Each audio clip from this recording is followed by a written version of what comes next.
I returned home today to find a notice on my door that my property may be expropriated.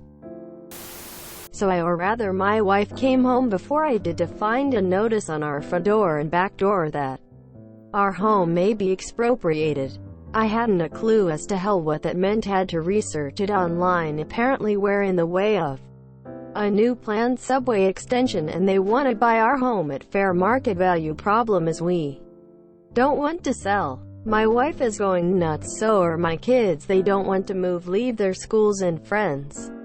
I want to know if there is any legal way to stop this. Toronto, Canada. The Crown can force a sale. If they're determined, then you're haggling over the price. However, a notice like this comes way in advance of that. The plans that require your lot may not be finalized yet, or City Council or the province, depending on which part of the extension this is, might be convinced to change the plan. Get a referral from the Law Society of Ontario for someone who specializes in these kinds of negotiations, and work with your neighbors. If the Crown is buying your lot, you can bet they're buying hundreds of lots. Apparently they recently passed a law to help fast-track the process of expropriation, so you probably won't be able to drag this out in court. https://ontario.ca/laws/statute/20B12. Time to start looking. Sometimes people delay this sort of thing with repeated filings and stretching out the legal battle. But doing comes with lots of legal fees and a small chance of success.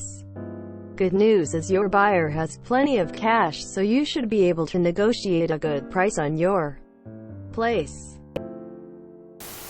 Try also posting in our Legal Advice Canada. If the government had to build around everyone who doesn't want to sell for public works projects, then nothing would ever get built for the common good. Typically, the only thing you can contest is the amount you receive. You can challenge it, but I wouldn't bet on them rerouting a subway because you don't want to sell. Get a lawyer, and a good one too. The provincial legislation is that the expropriating party has to cover all reasonable legal fees. https://www.latoronto.com/expropriation-ontario/who-pays-your-costs-in-expropriation. If you enjoyed this video, please check out our playlists full of similar content. Epicaricast is like doom scrolling for your ears. Please like, share, and subscribe.